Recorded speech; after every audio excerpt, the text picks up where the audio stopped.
Everyone, it's me, Claudia, here at the Wellness Universe Instagram to our kickoff for this new live series for the 25 Tools for Transformation, the new book coming up, The Wellness Universe Guide to Complete Self-Care by Anna Pereira, our CEO and founder.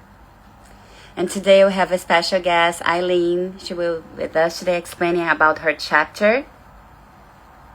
She's here. Yay!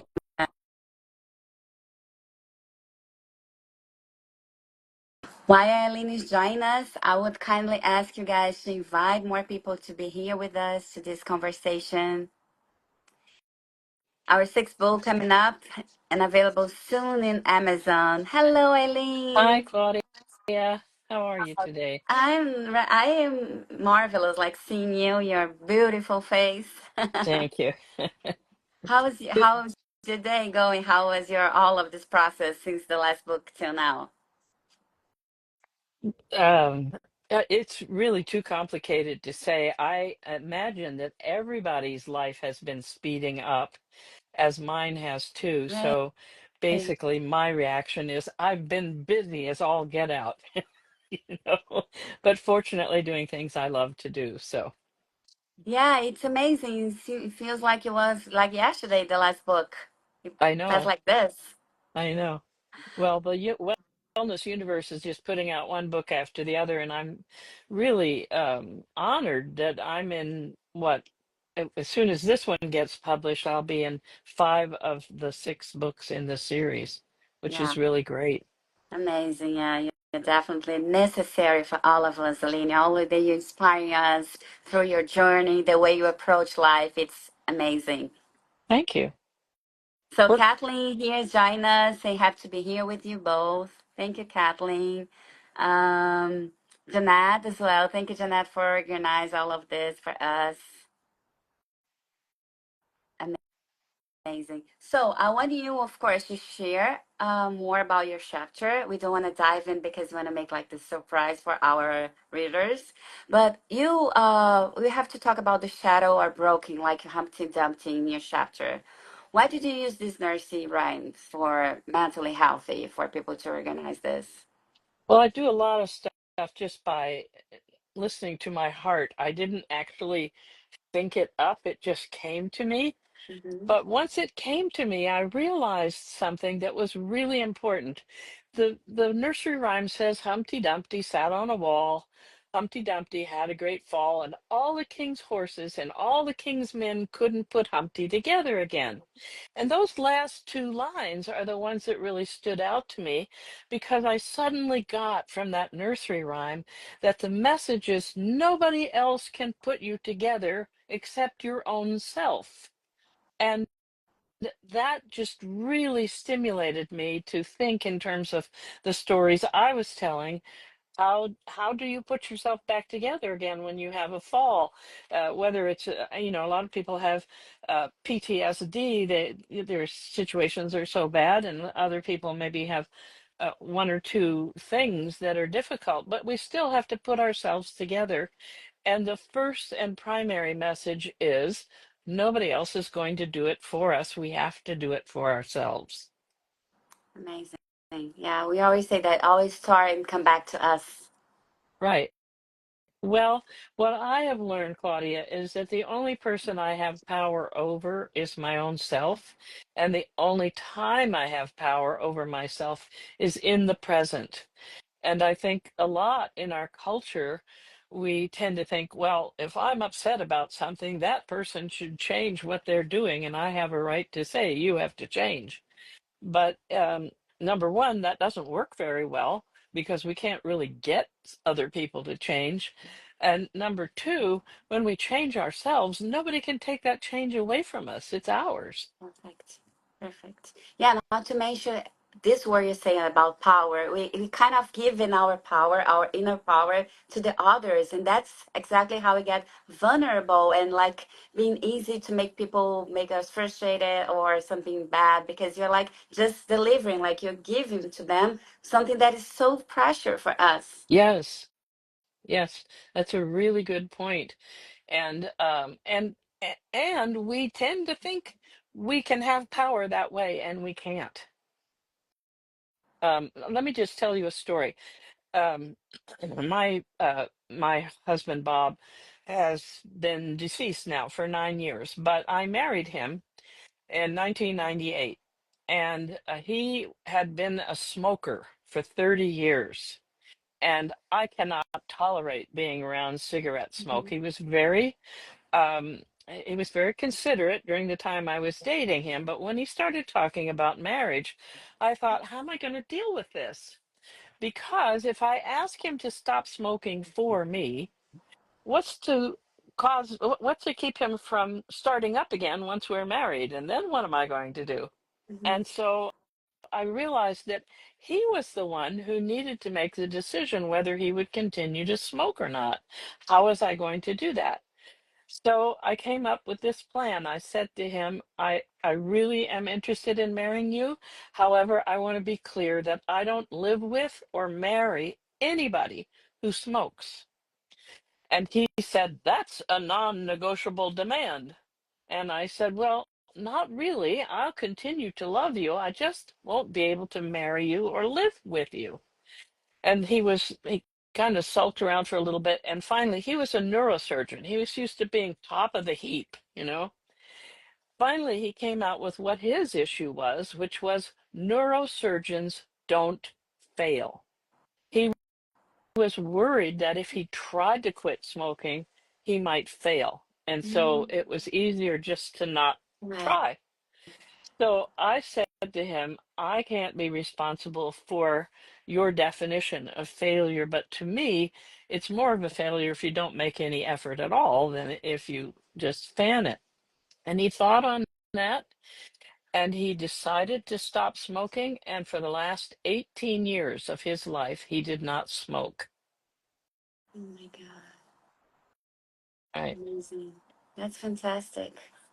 Maybe I'm going out of topic asking you this question, but while you're saying that, it just came into my mind. Why is so hard for us to set the boundaries, to say, to have this tough conversation? He say, hey, this is important to me. I don't like the way you're treating me. I don't like the why you are approaching me. I don't think this is necessary. Why it's so hard for us sometimes? And I can talk to myself, like, I try to avoid conflicts, like, so hard for me to put these boundaries. Why do you think it's that? Well, of course, we all have different abilities in different areas. So some people it's going to be harder than others. It certainly was hard for me to set boundaries. And what I think is really at core is not having a good, strong sense of self. And I've told this story before, but another thing that happened with my husband 2 or 3 months after I married him, I was drawing the conclusion he was the most self-centered person I had ever met in my life. And I was asking myself, did I make a mistake in marrying this man? And then I realized, wait a minute, every experience is teaching is has something for me to learn. So what is this situation able to teach me? And I realized when I looked at him, it was like he had a core of energy, uh, uh, just his own energy grid inside of himself, and he ran his life around himself. And I realized he'd been doing that ever since he was little because he was brilliant, and his mother took care of him, and he got scholarships, and he was top of the heap doctor. And so he had this internal energy core that caused him to think about himself and do things that were right for himself. And then I said, so what's the lesson? The lesson was I didn't have a core like that. I didn't have it at all. I just had this little tiny thing. So I decided that the best way to deal with what he did was to build my own energy core, my own center. And that's what I started to do. Now, it was a little bumpy between us because I was changing the way we relate, Mhm. but eventually I got my core equal in power to his, and we did beautifully after that. And he never again seemed that selfish to me. Oh, that's fantastic. Yeah, great lesson learned. Yeah, everything we are going through, it's teaching us something. And if we are willing to see the from this perspective, it's getting I wouldn't say easier, but softer, and eventually we see like a focus on the outcome, what this is bringing to your life, and you being a better person. I actually think we do. It does get easier after a while. Yeah, Usually when we thank start God. doing, yeah, usually when we start doing that, Claudia, we have a build up, we like have a mountain of things we need to straighten out, but after, or learn. And as we learn every time we learn something, we get finished with it. So the pile is able to go down. And after a while, you're learning whatever comes up. You're not learning this on top of that, on top of that, on top of that, like when you start. So I think it does get easier. And what I also notice, like in these times where there's so much confusion and chaos going on, and Mhm. I hear people talking about, oh my gosh, I'm so upset. This is bothering me. I'm nervous. I've got anxiety. I, I'm not having that. I don't have those things going on. And I think it's because I'm with myself, with myself. So I'm not hanging my hat on what's going on outside of me. I'm hanging my hat on who I am. Oh, that's so beautiful. You hold on yourself. Yeah. That's beautiful. Oh, I see that a lot of people put some comments here. That's the it's also been my experience that I started tapping into my own power. It became easier and easier for me to create the healthy boundaries. Yes. Great. Not only that, what I found as a therapist, Claudia, like when I first started out as a therapist, I had some people that I fit well with and other people that I didn't fit well with. Mm-hmm. And based on this, as people, as we move into our own power, as we identify who we are and work in our lives based on who we are and founded on ourselves, the more I did that, the more the people that showed up in my office fit perfectly with me. So it makes life easier that way too. You get your own power and people, I mean, no, not everybody's going to fit. So people who don't fit, they just don't even bother to come in on you. They don't bother to try to be friends. And instead, you Amazing. have this core of people that start showing up that are exciting and interesting and kind of match your own energy. It's really fun. Amazing. It's like whatever you're putting your energy on, you focus on, is getting stronger in your life. Yes, yes, a spiritual principle. Exactly. So getting back to your chapter, let's start like saying about what do you think? Do you have like an explanation for why people get shattered or broken in first place? Can we go there? Oh my gosh, that's a big topic. um we get shattered depending, I mean, like we were saying before, we could have just a few little pieces break off or we could have major breakups, depending on our life situations, the kind of support we have, who we are as people, as a person, and so forth. But basically, I think if you ever have had to do with a little child coming to this world and raising a little child, I've never known a little child who questioned whether it was all right to wake their parents up in the middle of the night for something that they need or want, you know? And to me, that illustrates that we come to the earth full of love for ourselves and expecting Mhm. to be loved.